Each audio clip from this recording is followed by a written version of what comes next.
I'll be showing you how I unlocked Fusion in one day. Yep, in one single day, I got all the way to Battle Pass Tier 100 and unlocked Fusion. Now, if you're low on time and want to get Fusion in one day, you have to purchase the Battle Bundle. Purchasing the regular Battle Pass just won't do it, and I'll be doing this all on an account I haven't played all season. El Baton. I wouldn't lie to you. And I also wouldn't keep you waiting. Here's game number 1. As you can see by the map, this is my first game all season, at least on this account. And I was also forced to play this while NFL Rumble was in the game, so I'll have a football skin on for most of this video. When you wait till the end of the season to do your challenges, essentially everything and anything counts as a challenge. At this point, I could walk anywhere, do anything, and I'd probably get some XP for it. Though I'm fairly certain at this point, because my account is so fresh, most of these players were actually bots, so it made the kill challenges a lot easier. Yep, these players were notably mindless. This guy didn't even realize he was being shot in the back of the head. All in all, it was a very easy game. I got a ton of kills and the last one, which always feels a little nice, even in Team Rumble. Right before making this video, I actually found out why there were so many bots in my lobbies this time around. This is game 0, or at least it should have been. Your first game in Fortnite Chapter 2 is supposed to be up against a ton of bots, like I am now. But as you can see in the top left of your screen, I'm actually Tier 100 in this game. Something went wrong. This game was recorded one day after I got Tier 100 in one day, which might explain why there were so many bots in my lobby. It thought I was a bot, or at least the human equivalent of one. I'm pretty sure the purpose of this first game, where you play against all bots, is supposed to gauge your skill against computer-controlled players. But because I never played this game until after I was Tier 100, while I was getting Tier 100, the game thought I was terrible. So here we are, 1 versus 1 in the final circle, and the only other player in the match is running across an open field without building. Needless to say, I won this one without even thinking,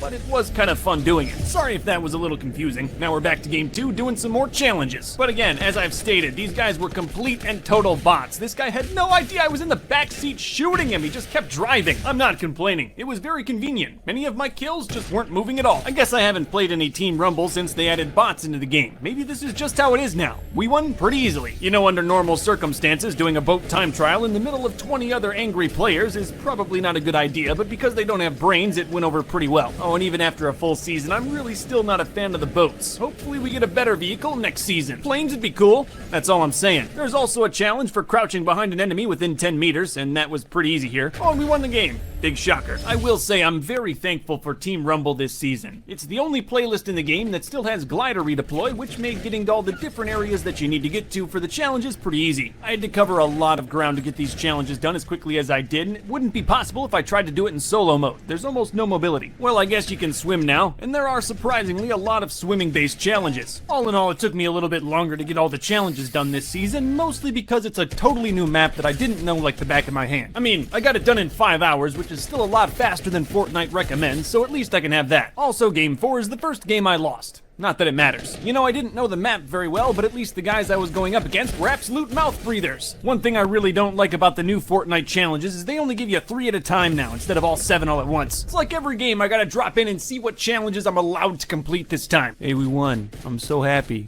Hooray. And not bad, after game 5 we're up to Battle Pass Tier 50. Game 6 there was a challenge to hide in a trash can, pop out and shoot bots quickly, which was very easy, because they're bots. All of them. Yeah, it turns out most of this game was just spent trying to figure out what challenges I could do. And then there was a lot of me ignoring the objective, flying into the storm for different challenges. One of them was just to simply hop in a boat, which I almost didn't do out of spite. Game 7, the circle closed around Retail Row, which would have been very convenient for a challenge, but I didn't have permission to do that yet, so I totally wasted my time. So I spent the game doing what I love, flying into the storm, to my ultimate doom. I also had to get 500 damage while swimming, which is going to be a tougher challenge than I thought. It's pretty hard to see in the water. Game 8 was fun. I had to fly this boat through a flaming hoop and did a backflip for good measure. Ignoring the objective entirely, I went straight for another flaming hoop, but no backflip this time. And I'm gonna get that swimming damage even if it kills me. And it did. Game 9, I was supposed to eat some mushrooms, which has pretty much been a challenge every single season. I also had to find this tea near Weeping Woods. I didn't actually find it, just looked it up on Google. I also had to eat some apples in the storm. They kept the doctor away for a little while. This time the circle was around Sweaty Sands, which is very convenient. Not only do I need kills here, but also I still need some swimming damage. And yes, just so we're very, very clear, I was still going up against guys who were completely garbage. I mean, it made the harpoon gun challenges a little bit easier. Most of them just stood there as I abducted them. And of course, once killing soulless bots got boring, I was able to go outside of the storm for some more exploratory challenges. Game 10 was the last time I had to fly my boat through a flaming ring. I also tried to cheese a swimming time trial by using my boat, but of course that's not legal. Guess I'm just gonna have to dolphin my way to victory now.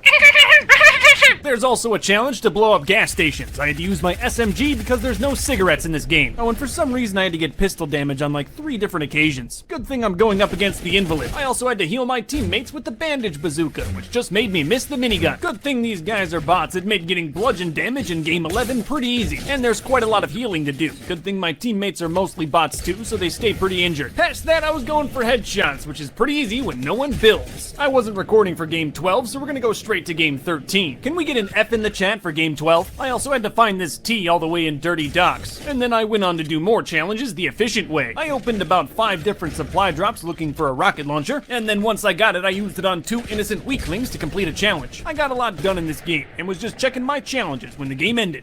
Second place! Oh, it hurts so bad! Now we're playing game 1+4, where we're finding this letter. I don't know it. I was homeschooled. After that, I had to slurp enough slurp to shut down my kidneys. I tried to trap this guy in sitting in the corner, but it was too late, as you can see. The game ended. Oh, it's time for a very special guest. Now we got Tors. She looks very happy to be here. For one of the challenges, I needed to revive a teammate, and obviously I can't do that in Team Rumble because you respawn. But Tors can help me. I gotta carry her for a while first, though. That's another challenge. After that, I had to find a gnome out in the middle of nowhere. Of course, I used the internet. Later on, Tors was being very badly harassed in Holly Hedges. It's kinda convenient, though, because I have to reboot her for another challenge. Though, unfortunately, while trying to reboot, those guys smelled me and came in for the kill. I've got to revive her 2 more times, though, and that's what we started doing in game 16, as you can see here. Problem is, before I could get her up, I was attacked by a duo and killed half of them. Then his teammate came in, and I was able to get some damage with my shotgun, but then ran out of ammo. Thinking quickly, I went to the first guy I killed and beat him to death to get the ammo. And then with a full gun, I was able to flail around inside my own box and kill his friend. Everything's gonna be fine. There's no way it could get worse. It did.